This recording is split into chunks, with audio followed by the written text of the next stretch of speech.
Gary, thanks for joining us so promptly. You're thanking your goalkeeper for the penalty save, but I thought in the general play you could well have won that game today. Yeah, we gave ourselves a chance in the second half. I thought the first half was a little bit nondescript. There wasn't really a lot going on. Both teams sort of trying to suss each other out. Neither team really could afford to lose it. And then in the second half, I thought we were the ones that were going for the result, and they were the ones that were hitting, trying to just hit us on the break, which they did for the penalty, and it was a good save by Jed. And then it probably would have been comfortable to give us a penalty as he'd give them one, because I'm not sure there was a lot of difference between the two. AJ's adamant that he got brought down there, right just near the line.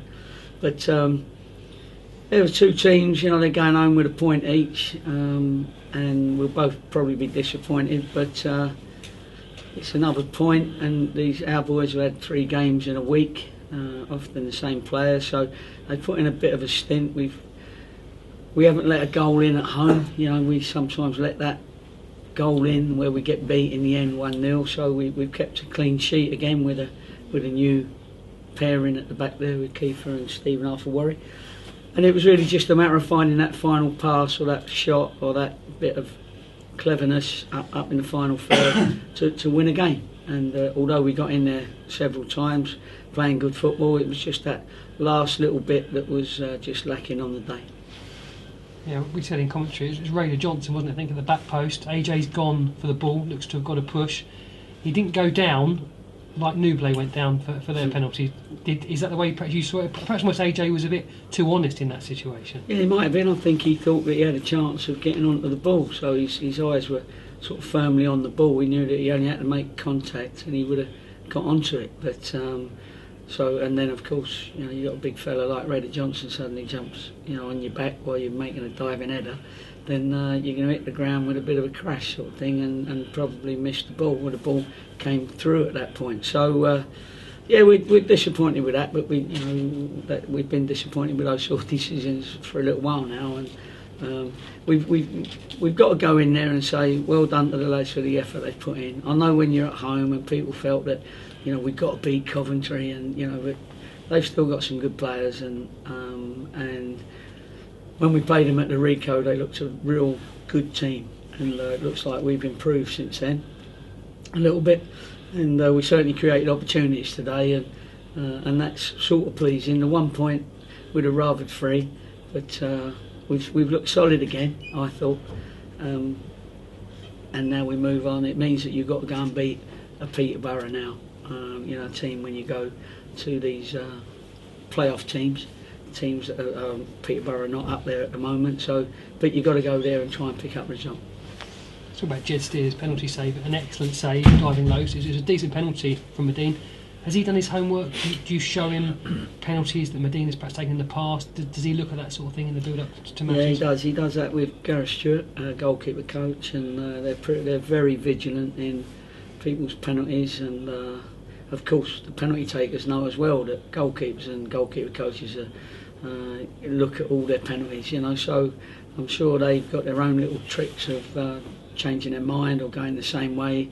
It's all psychological nonsense probably, but at the end of the day, do us a favour, dive and save the ball, yeah, and he did, and it was a good save. He didn't have much to do other than that, but certainly saving a penalty is a match-winning save, and we thank him for that. He's proved to be an excellent signing by you. I mean, you signed 2 goalkeepers in the summer, but you said no, I think I can improve on that position, and Jed has come in and done extremely well for you. He has done very well. Well, with all due respect to our keepers, he's a prospective Premiership goalkeeper, and he's a very solid goalkeeper.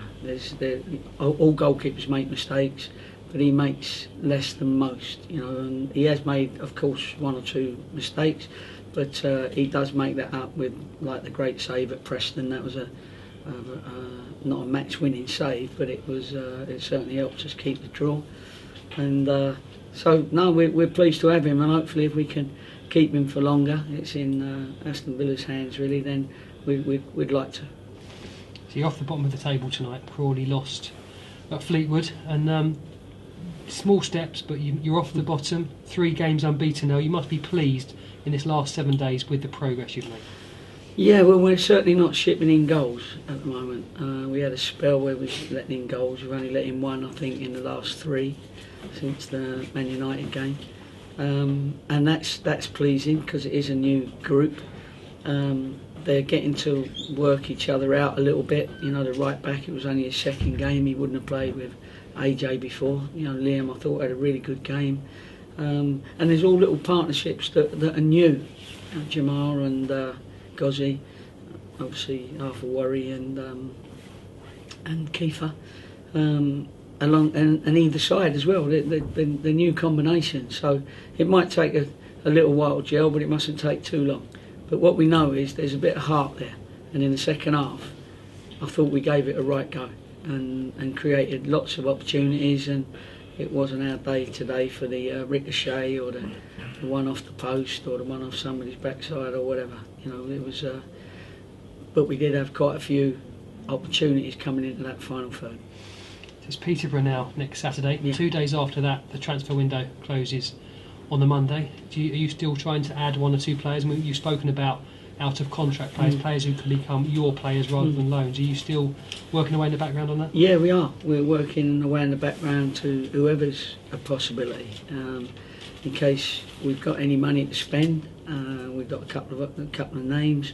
In case we can only take, in case we lose a loan or 2 for injury or whatever, then we've got a couple of loans in mind, and we've also got a couple of lads. We can't take them all, and we've got a couple of lads that are from now to the end of the season. To the end of the season, because they're out of contract at the moment.